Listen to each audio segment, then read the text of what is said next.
All right, guys, welcome back to the Play On podcast with your hosts Jerry and Jesse. This is episode 57, and this week we're going to mostly talk about, the state of the current state of where, title races are at, Champions League review, and upcoming fixtures. Yeah, it's a huge one, especially Jesse's probably this is probably your worst week of all time for Champions League in like Champions League history, to be honest. Because you've been on about Arsenal being horrible, hating their fans, and Arsenal All, comes out on top. yeah, it's all true and it's all still, relevant. I so hate them. I so hate their fans, even more now with the passion. They're probably like they're creeping up to like second place on like who I hate the most. But yeah, it was just awful. Yeah, I Real got Madrid. Sorry, my bad. I didn't mean to cut you off, but no. yeah, real quick. Real Madrid loses their match against Arsenal. All this talk about remontada. They had the pressure at one point, but just didn't have the shots on target. Real Madrid lost 2-1. Um, What it was was it a draw? no, they lost 2-1. Oh yeah, yeah, oh, Last yeah, minute goal yeah. by Martinelli. Can't Oh forget that, yeah, yeah. dude. Oh yeah, I tried to block it out. Tried to block it out. I don't blame you, dude. I think even the Real Madrid players were checked out at that point because no one was running back. Yeah, no, I lost hope of any remontada as soon as the game started, the way the players were acting. Because usually when the players are put in that situation, there's sort of a calm collectedness that's needed. And they were rushing, they're literally sprinting ever as soon as the match started, which I understand there's some urgency, but you gotta understand 90 minutes is a long time, and if you just blow yourself out in the first couple in the beginning of the game, there's gonna be nothing left. And it showed in the second half, they had nothing left to go for anything. Yeah, they gassed themselves out like a lot.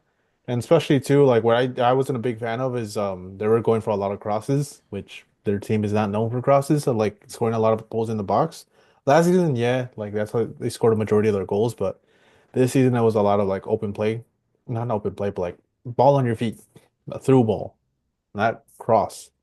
Yeah, I think that was just desperation from them because it made no sense to go for crosses. I think they were just out of ideas because there's, like I mentioned at the beginning of the year, there's no difference in attack this year. Like last year, we had Joselu who provided height and aerial ability. This year, like Mbappe does not provide that. Vinny, Rodrigo, Endrick, like there's no one there. At the end of it, Rudiger was literally up there playing as striker or as a forward because he's the only aerial threat we really have. And speaking of Rudiger, he got bailed out again from getting a red card for stepping on Louis Skelly. That I'm was gonna an be insane honest, Lewis thing. Skelly deserved that one. I don't know, but yeah, he got bailed out of that one. But I think right now Twitter is like circling a video of like Bellingham's fault in his goal for the first Arsenal goal, because he wasn't tracking back and like covering spaces. When it came to that Saka goal, there was a lot of spaces he wasn't covering because Tchouaméni and Dani Ceballos tried their best, like they were just like going back and forth to cover spaces, but Jude was there. He sprint back down to help cover the defense, and then like they passed the ball to the other side, and he just like stopped running and just like exposed a lot of the spaces. But again, it's to the point where he's not thinking at that point because of all the amount of sprints he was doing. Because again, how they were playing, it was like very uh, what would you say, very I would I'd say amateurish of him.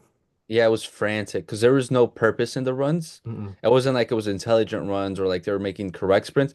It just looked like they were doing it just to, for the heck of it, because there was no thought behind those sprints at all. They were just Yeah, tying themselves out.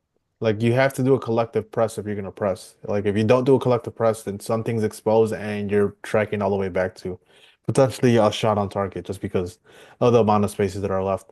And which is how Arsenal got their first goal. And their second goal, it was already like what, the 92nd minute additional Yeah, time already. So they kind of already knew mentally they were out of it unless they scored one right away. This guy just had a bunch of space. It was chalked. And yeah, the players gave up at that point. Who would you yeah. blame on the loss for this specific second leg? I would say it's a collective loss because I felt like it was a loss from everyone to the board, to the coach, to the players. Because sure, the board didn't provide the necessary players for this upcoming season, so the players were tired. they've been, they haven't been able to provide, the usual magic that you would expect from them.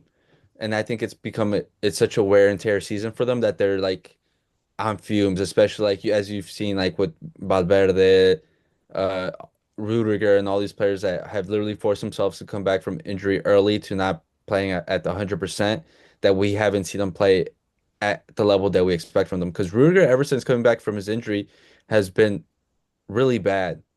Hmm. And I appreciate, him, toughing it out and being there because we have no bodies at center back.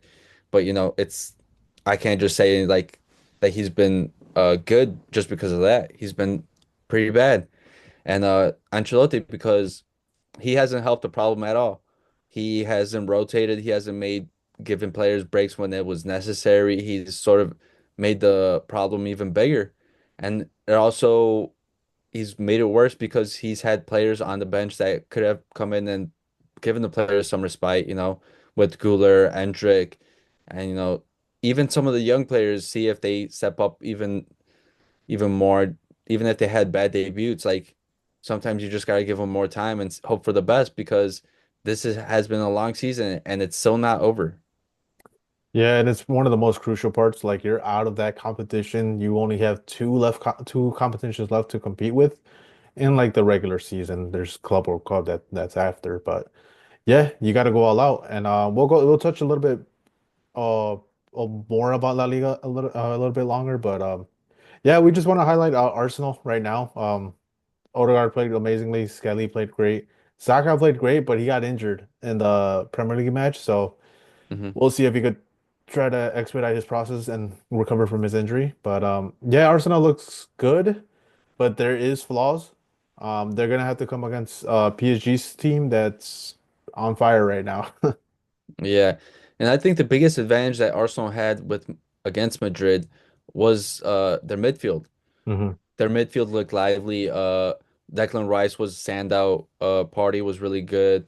Odegaard, even though he didn't give his usual like numbers, like GA wise, but they were all really well. And I think that was in part because they could literally run around that midfield, pass around the midfield because they had no opposition there. It was Yeah, sort of like left to them. And I think that's gonna be the biggest fighting ground against PSG next round. for me, the biggest fighting ground is if Saka's not healthy, they're gonna struggle a lot. And right now, Saka came back, instantly became a huge impact. I didn't think he would be that much of an impact at like how he played or whatever with Madrid, but he clearly was. And then Marino's been working so well as striker. But I just don't feel like they'll be able to fill the void that Saka leaves. But it's gonna be a good matchup, especially because it's gonna be like I think Arsenal has only allowed like I think less than 5 goals in the Champions League against one of the better offenses in the Champions League. So it's like defense versus offense. Let's see who's gonna come out on top. But on top of that, the one everyone's not is overlooking is the midfield, like you just kind of highlighted. Like that midfielder, that PSG midfield is it's probably like the best in the world. That Yeah. trio is it's almost impossible to break. So we'll see how they do. But yeah, we'll talk about the PSG match and the Barca match as a collective. They both almost bottled. Yeah, we both sort of wrote both games off, thinking it was going to be a cakewalk, and both teams decided that it was too much of a cakewalk, so they tried to, raise their blood pressure. Yeah, the Barca one, it kind of went off how we predicted it, that Barca needed to win huge at home in order to come back and go into the second leg and win somewhat comfortably because uh Dortmund started off hot. They went up 2 goals and Barca got one back from an own goal, and then right away almost Dortmund scored again, and they were just constantly applying pressure, and they could have easily got the fourth goal for the aggregate, and just probably would have put me in a fucking hospital at that point. Uh, but yeah, Barca came out like very relaxed, not intense. And once Pedri came in, you saw a little bit more of that intensity that they needed. And but still, the Dortmund press was like crazy to the point where I don't know how they're in like eighth place in the Bundesliga. Because if they play like that every single game, they have to be competing for that Bundesliga title. But that's not the case. But I think that's the story of Dortmund. Like these two legs was literally the story of them this season. They're so inconsistent. We Hmm. have no idea which Dortmund is going to show up on any given day. Because one day we'll see the Dortmund that got destroyed by Barcelona 4-0, that literally showed no life, looked like they were just walking through the game. And then we'll see the next time, once we rule them out, we'll see them show up with this hunger, like this drive, and just like give us a performance. Or like, where has this been? Yeah. And yet, and yeah, this is just dumb. Yeah, because then they had a weekend match against Mönchengladbach, the Borussia Derby, I guess you could call it. They won 3-1. And convincingly, they were down. No, they were up. They went up 1-0, then they got tied. But still, like, if anything, this provided them with a new life and show that they do have what is it called? An identity and can actually fight for those top spots easily. Because I'm telling you, dude, I don't know where the fuck that came from. And they're playing without their best center back, Schlotterbeck. Yeah, well, we've known with Dortmund, we look at the names on the squad and we look at the position they're in. We're like, it doesn't make sense because they have more talent than the positions let on. Hmm. But it's just that it hasn't shown up at all. Like it didn't show up with Nuri Sahin. It came in like moments, and then even with the new coach coming in with Kovac, it's shown up in moments. So like we don't know if like what's going on. Yeah, we don't. And one thing I do want to highlight for Barcelona is that Ronald Araujo, it should not be in Barcelona. He makes a lot of, again, amateur mistakes that shouldn't be made. Yeah, I think in one of the Dortmund goals, he literally cleared it to the middle, which is the number one rule you get taught as a center back is never clear it towards the middle. Just boot it out as far as you can in the far side or even give it up a corner. But that's a consistent thing we've been seeing, like even like somewhat this season because he hasn't been playing too much. But last season we saw a lot of those mistakes, the red cards, the inconsistencies, especially with that the Barca high line. He does not command that. And as much as you put Cubarsí right there to command it, you can't. So like the set starters are Inigo and Cubarsí.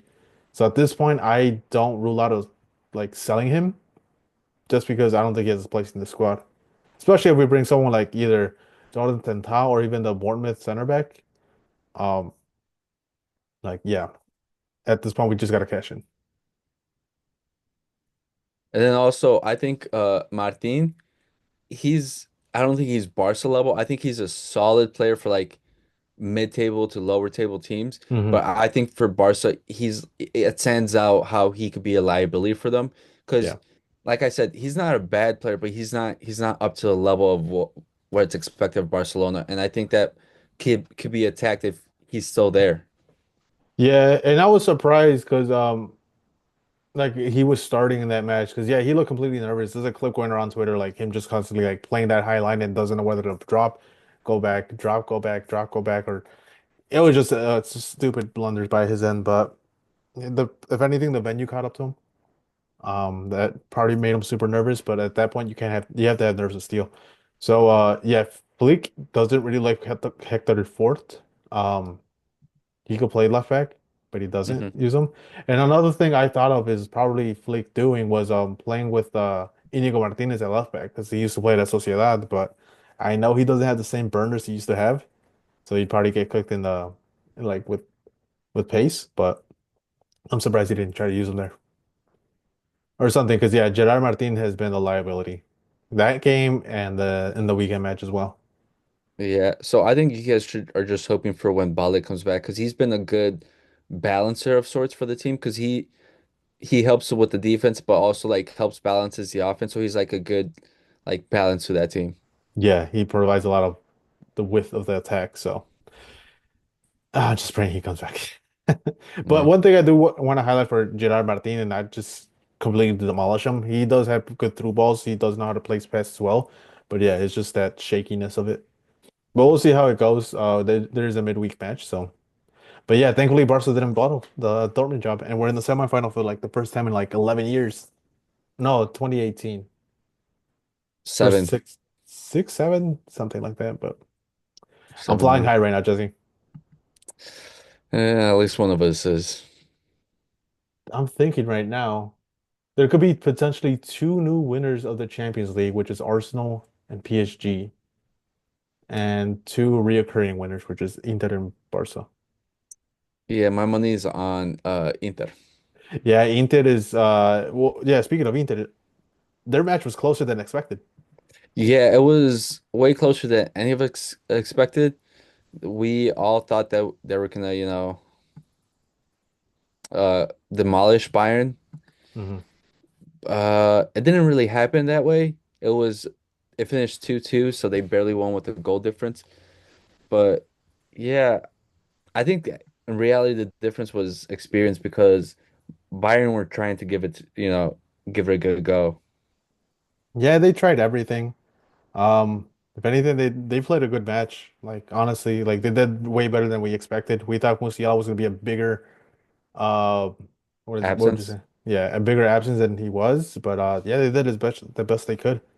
They came out short-handed, but they obviously they did their best.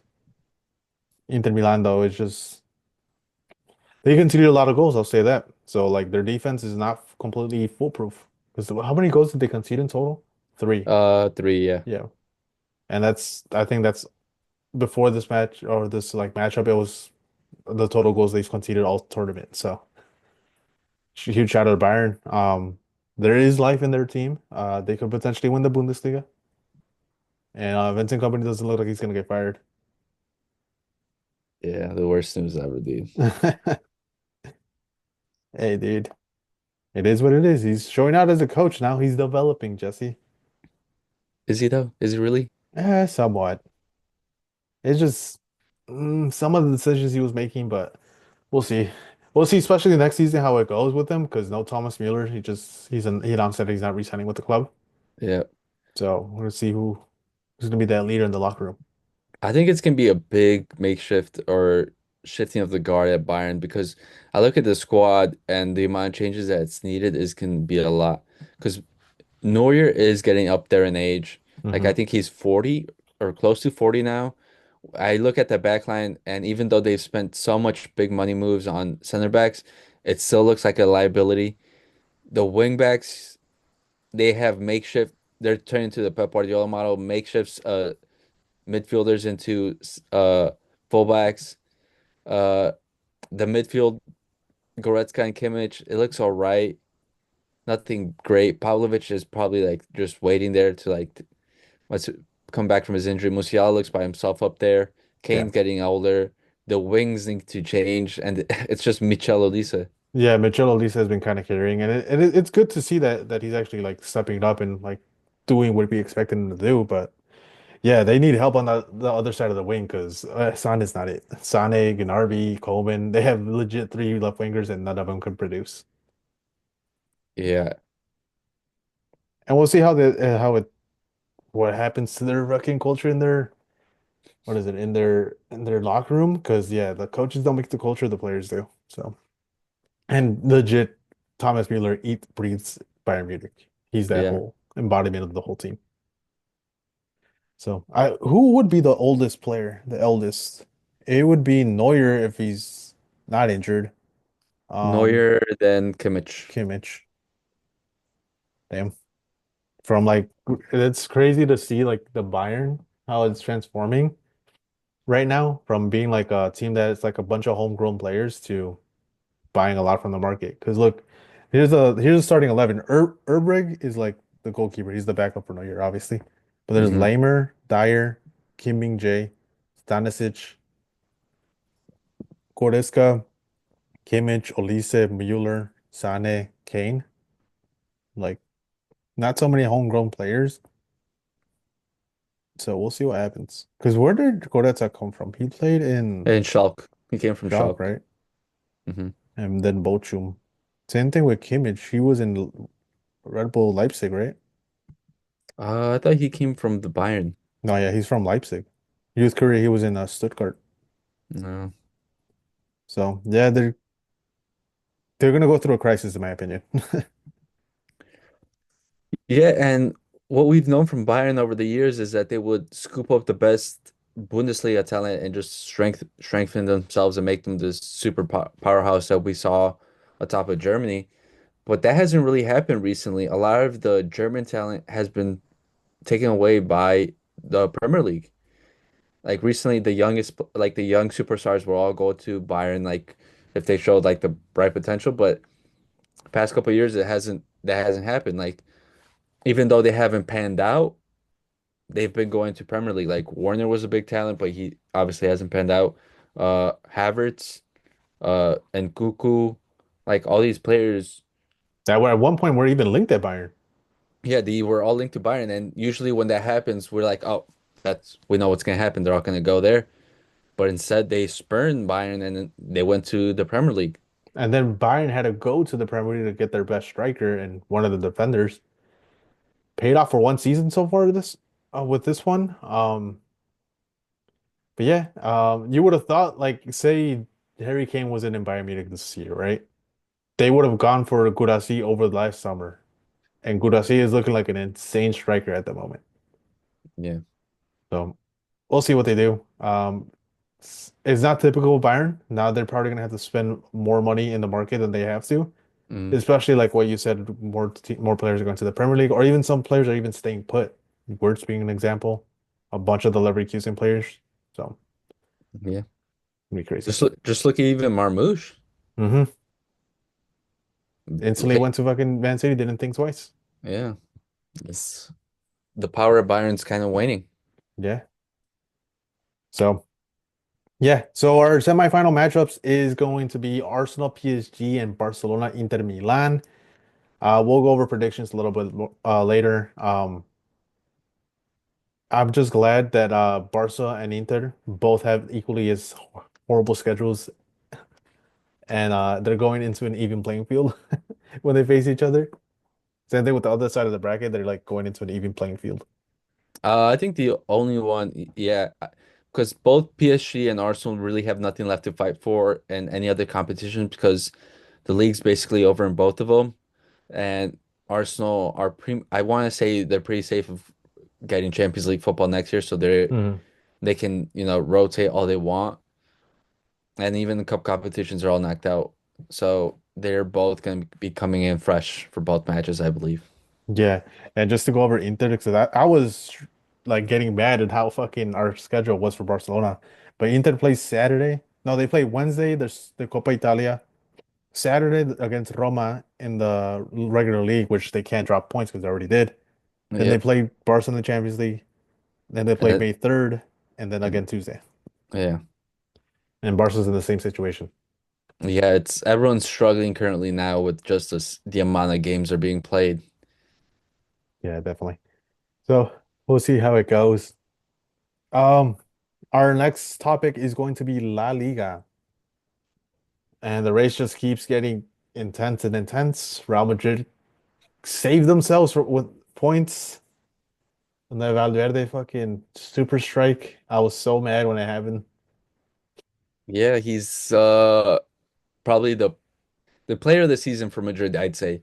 He's been there consistently, even through injury, and he just pulls us through at the end somehow. Oh, it was so mad, dude, because legit the play was dead. Ibrahim Diaz was holding on to the ball for way too long in the box, and then they just poked it out. Valverde tried to control it, but it was a really bad control. But he's like, all right, whatever, I'm taking a shot, shoots it. And I had a feeling too, I'm like, he's gonna shoot it if he gets a chance to. And he did, and it was a banger. But yeah, shout out to him. That was an incredible shot. But yeah, they make it close now, so they're still 4 points behind in La Yes. Liga. And yeah, they saved themselves. And it was crazy too because I was telling my dad that Athletic Bilbao made 10 rotations for that game because they played Europa League on Thursday and Real Madrid was struggling against their B team. So again, Real Madrid, they just going out full 11 and gassing themselves out. And it's gonna bite them in the ass eventually, but it still hasn't, but eventually, I mean, Jesse. it kind of has a Champions League prime example of it. Still, but there's still other competitions to go for because they're playing. The Copa del Rey, Yeah, they're playing Copa del Rey on Saturday, but on Wednesday they're facing Getafe, which is one of the Getafe hardest away. teams to play, especially away, just because they're anti-football. We have a word for them, but we can't say. Yeah, we have a word. It's Bordalas, the coach. You know, how much I'm trying to he comes see. he comes from the school of Mikel Arteta on playing football. No, it's worse, Jesse. It's legit Mourinho, but on crack. Uh, I forgot what was the stat. They have the lowest passes of all the teams and by a huge margin in La Liga of passes completed. So they're not there to win, they're there to tie and just maintain their status in the first division. So yeah, Real Madrid comes through. Another really bad match for Vinicius. And there was actually surprises in that match where your boy Guler and Endri got to got playing time. Yeah, I think that's just him giving up. I think Ancelotti gave up and said was forced because as we've heard, there's a lot of links with him. Maybe not even finishing the season if he loses the Copa del Rey final. Uh, he's been linked to the Brazil manager job, which Hmm. would be the first time Brazil has ever had a foreign manager coach the national team. And we're linked to Xabi Alonso, but we won't get him before the season, so there's talks of a caretaker taking over. And that caretaker right now, what I've been seeing is Solari. Please bring him. But yeah, it'll be tough. And I feel bad for Brazil getting Ancelotti because he's not a tactical genius. So yeah. And then other news, Barcelona was down 3-1 against Celta Vigo on Saturday. Super frustrating. Two mistakes came from Barca themselves, and they put themselves in that hole. But luckily, we have the mental capacity this season and came back and won the game 4-3.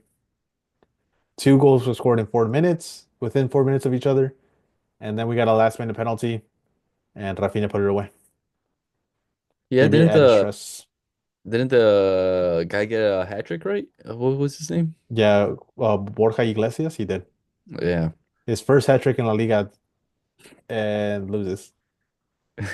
And that makes it three hat tricks for Barcelona getting scored against and winning the match. Barcelona winning the match. So that was the first one was the Benfica guy.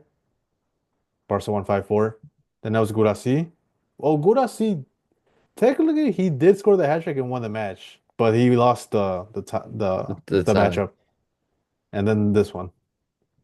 So I don't know how Barca does it.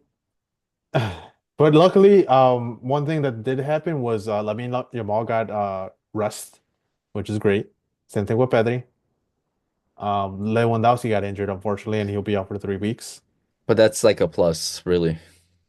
Yeah, because ever I've been saying it too. Like I think Barca plays better without him, just because he can't provide mobility. And with Ferran Torres playing as a nine, sure he might miss 10 chances. Well, this season he's kind of on fire.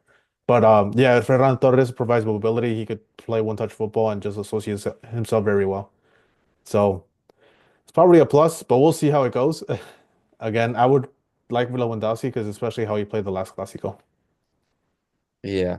And then the other side of the tower race is Athletic Madrid losing to Las Palmas. I Yeah, feel Las like, Palmas was down there in the depths of relegation. yeah, aren't they confirmed relegated? No, No, no, they're battling. they're still with it. They get to 17th and Yeah, bring that was down a huge win. Alaves. I was at Yeah. a market with my fiance and I was watching the game because I put $10 on Las Palmas to win. And that was a goal out of nothing, dude. If you watch the goal, they had to check it for offside just because there was so many bounces inside the box.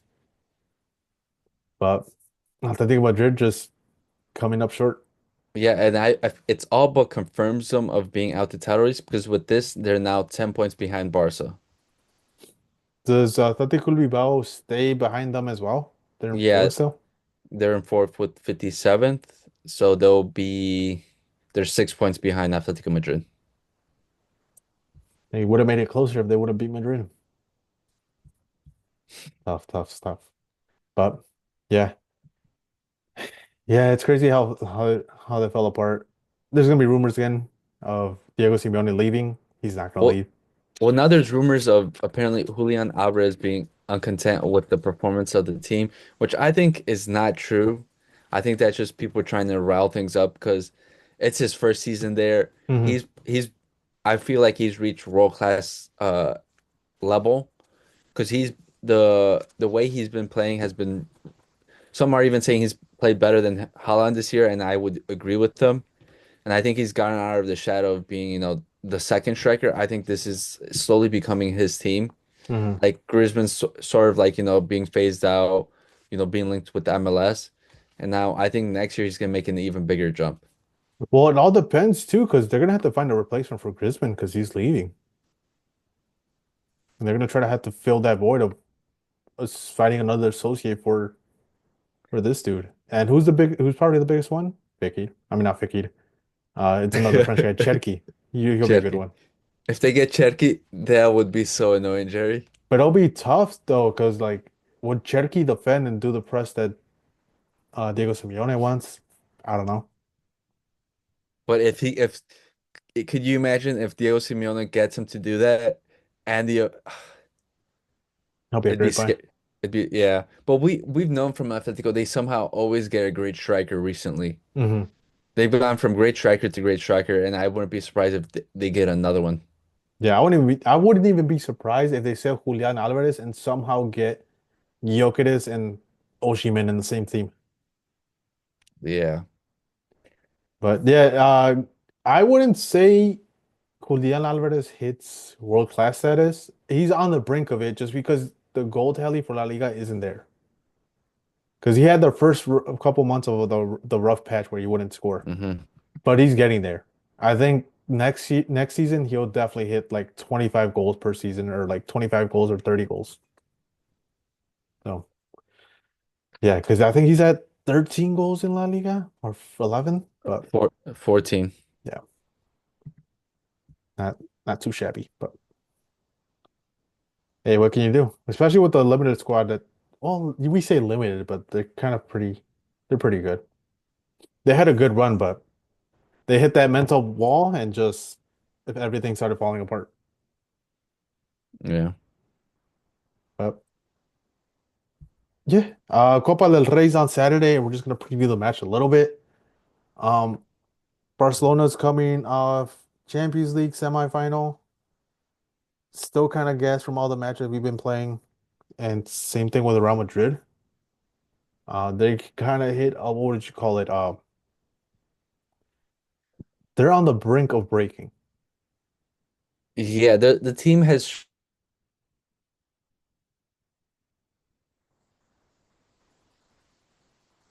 Jesse,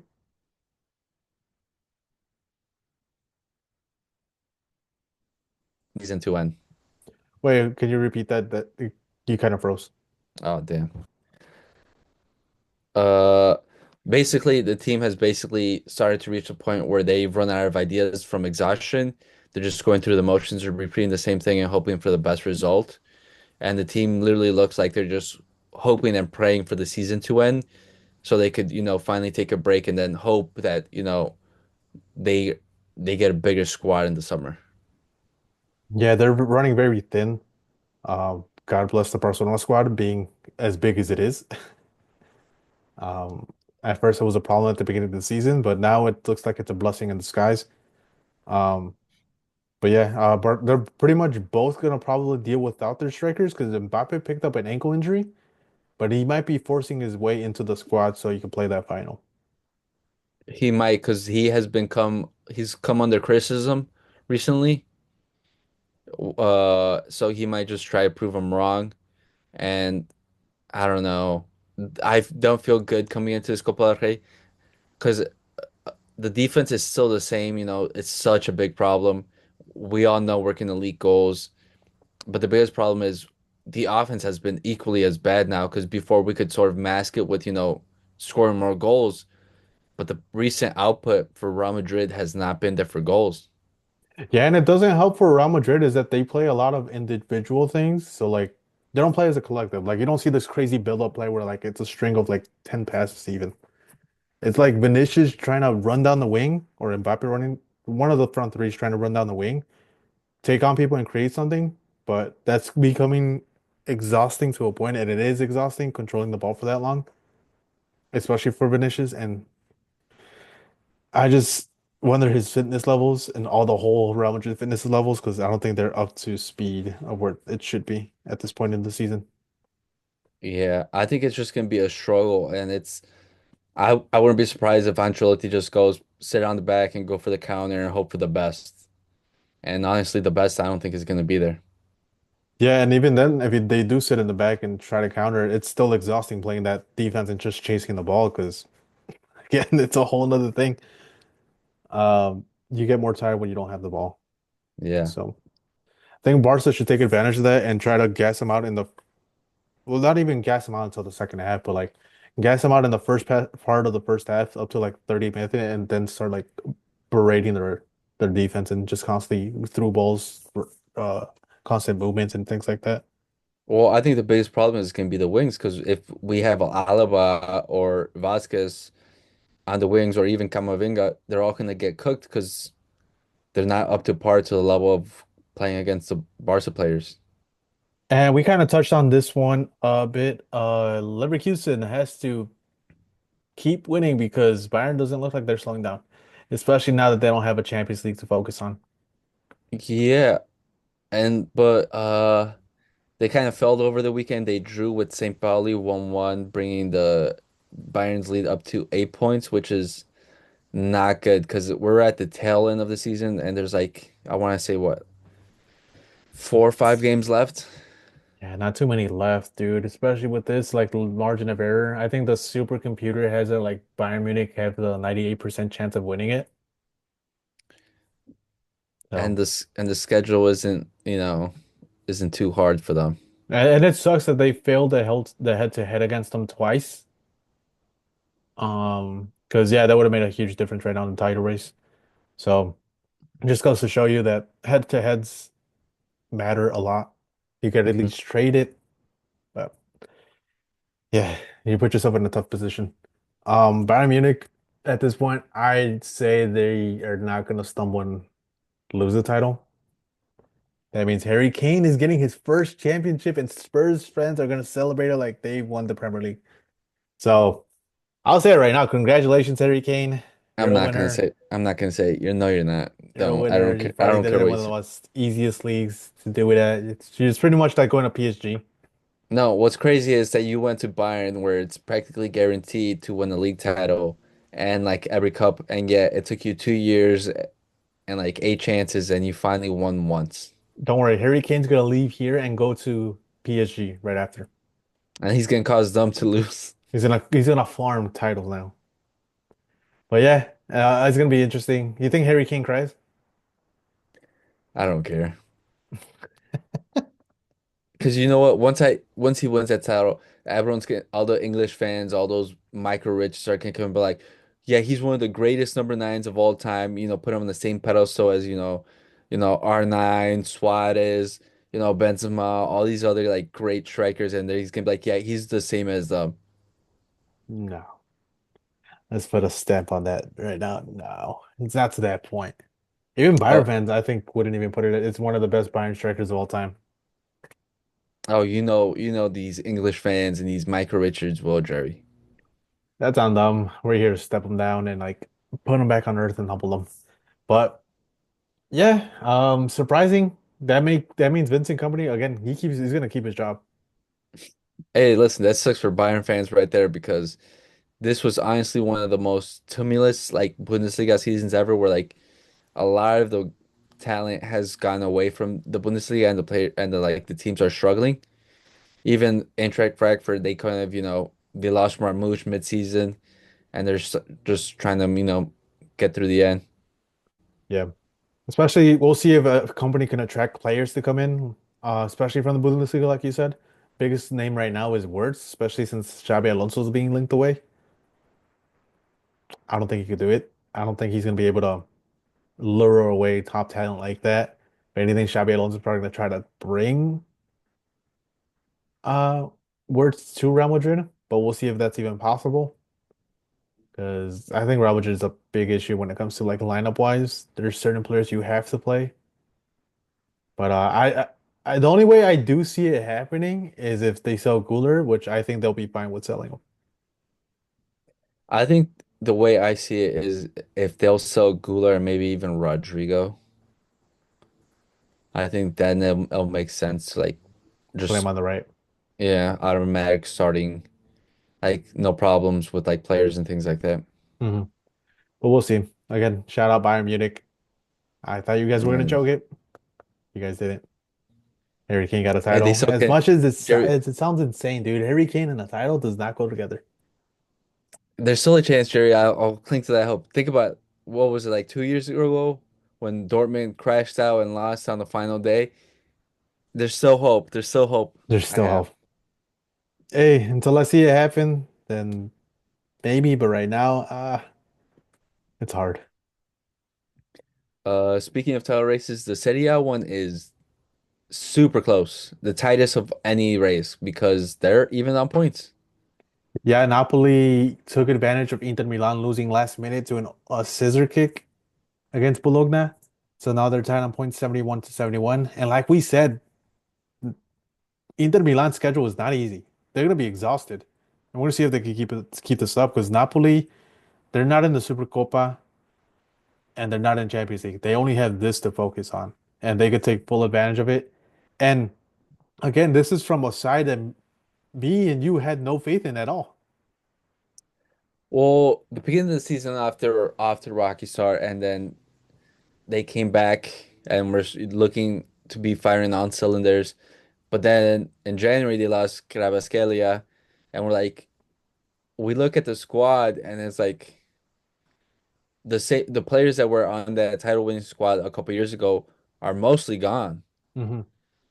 And but you know Napoli, they're shrewd in their transfer business and they know how to get the right players.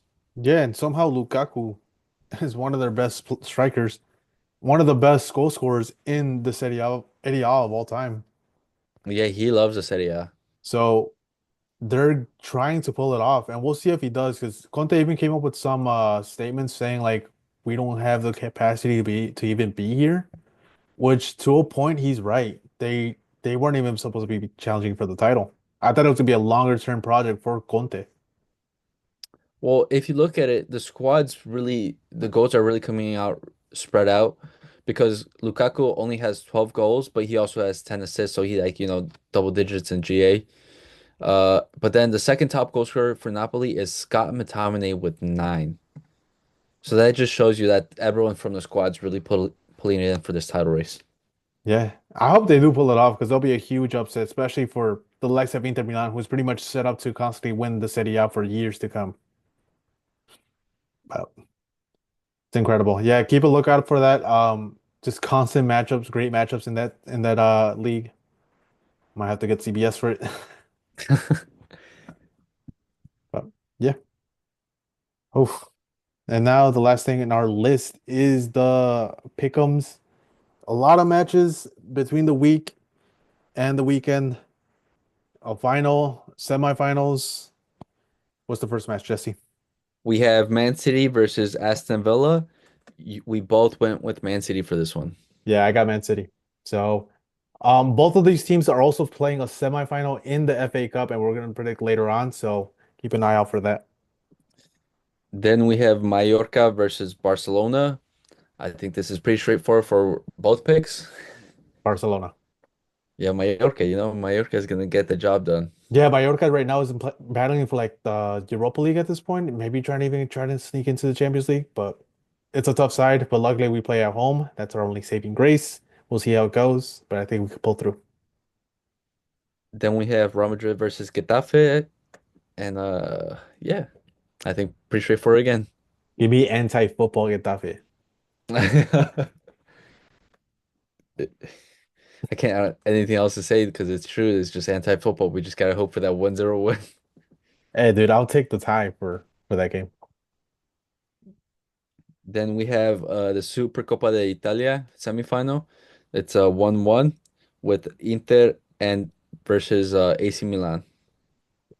This is AC Milan's only chance to a title and potentially saving their season, even their coach's season, because he's already rumored to come out, Conceição. Um, I picked AC Milan. Yeah, I'm going with experience. I think, Inter, they're not going to get the trouble because I think they can falter in the league, but they're going to get, you know, the Supercoppa d'Italia and the Champions League. Tweaking. Next match. Uh, we go with Inter versus Roma in the Serie A. Yes, this is in the weekend, and I pick Roma. I went with the draw. Okay. Our next match is Bayern Munich versus Mainz. Huge matchup. Bayern Munich lost to Mainz in the first leg of the season. They're coming back for revenge, and I got Bayern Munich. Yeah, I went with Bayern. Unfortunately, I don't see anything else to go against it. Bayern's gonna be completely focused on this match because if I believe if they win this one, it's all but done for in the title race. So they're just gonna try, lock it up as soon as possible. Yeah. Then the FA Cup is Crystal Palace versus Aston Villa in the semifinal. I picked Aston Villa. And I went with the Crystal Palace.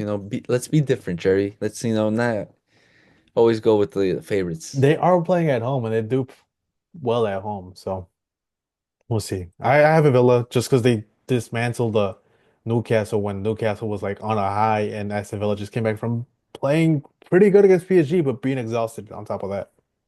Yeah, but with every high comes a low, and I think True. this is gonna be their low. And your low is coming soon. It's Real Madrid versus Barcelona in the Supercopa. Give me Barcelona. Hammer that money line all day. Even if everything I said, the odds stacked against us, it's still an El Clasico. And when it comes to El Clasicos, everything goes out the window and anything can happen on the match day. And the players are finally gonna show up and get us a win. Get us a win. You didn't seem too convinced. Of course I'm gonna back my team, Jerry. They've got it. They've got it. And our last matchup is the other leg of the FA Cup, which is Man City versus Nottingham Forest. And we're gonna be bold here and take Nottingham. Yeah, I went with City. Yeah. It's a tough match because it's one of the, what is it, two top five teams, top four teams facing Top each five, other. yeah. Yeah, I think the current table Forest is third and City's fifth. So yeah, it's gonna be a good match. Is the winner of the FA Cup, do they qualify automatically to the Champions League now? No, I think it's Europa. Cause, Europa, right? cause remember, Man U finished like what was it last year, like Hmm. 10th or something. Yeah. But because they won the FA Cup against Man City, they qualified for Europa. And let's quickly talk about Manchester United versus Lyon. What the fuck happened to Lyon? I just want to say that was some voodoo magic, cause there's no way that's supposed to happen. I They're have no. they're up 2-0 in stoppage time. Well, in extra time. How do you lose that? I don't know, Jerry. I watched that and that was the only explanation I could come up with because it didn't make sense. I didn't get a chance to watch it because I was on my way back from work, so I was driving. But I thought it was gonna go to penalties or either Lyon was gonna come out on top. I don't know what happened. Even though I would say this, that VAR should have taken away Harry Kane's last goal because, in my opinion, that was a push off. Maguire. Yeah, but Maguire, yeah. I was about to I say Harry get, Kane. I Not get it. Maguire. They're both the same. Literally the Same exact quality of same person. striker. Yeah. Same quality of striker. But in my opinion, that was a push off, and I'm surprised that he called it because it literally disbalanced the defender. But if anything, they need Man United in that tournament. For what reason? No clue. It's not even a big club. Well, it's two English teams in the semifinal. I know they're hoping for the best. What was it? Please don't make it an all English final. That's literally the worst possible outcome. Because they're up against Bilbao, but Bilbao, They rotated too, so they're getting yeah. prepared for that match. And then Dortmund ha is going against Bode Glimt, Dortmund, Spurs. Spurs, and Bodø Glimt has been a surprise of this tournament, and Lazio choked that penalty shootout. But Bodø Glimt has been playing great. And I think this is all that Bode Glimt is fighting for because in Norway they're in fifth. So, they really need this one. Yeah, and I'm sure their league would probably make it easier for them and start probably like switch schedules around so they could have the biggest chance in like coming fresh against Tottenham. Oh, wait. I think I think their league starts in the summer, Jerry. Yeah, Yeah.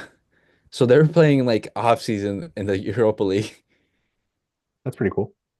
Oh, yeah, it makes sense though they're playing in summer just because Norway. Norway, yeah. But hopefully it'll be cool seeing them in the final. But then Yeah, again, I kind of want Poch to be in the final, but yeah, I don't want Man U. I got Spurs versus Bilbao. I do not want an all English final. I cannot handle any more English fans, Jerry.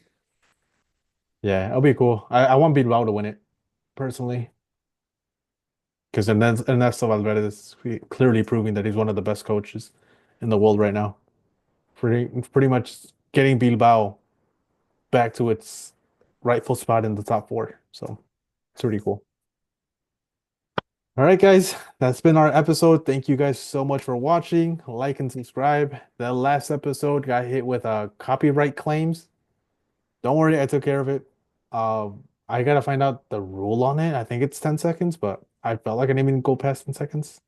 I gotta say is there's a certain club that did it, and I just want you to know I hate you even more now. Did it say the club that did it? No, but I can assume assumptions. Yeah, but hey, I didn't even know it was down. I don't know how long it was down for because I didn't get the notification until I went to go check how the video was doing. But yeah, took care of that problem as soon as I could. But yeah, thank you guys for watching. Send this to your boys, to your girlfriend, to someone. Help us. No, for sure. Like and subscribe. Peace. Peace.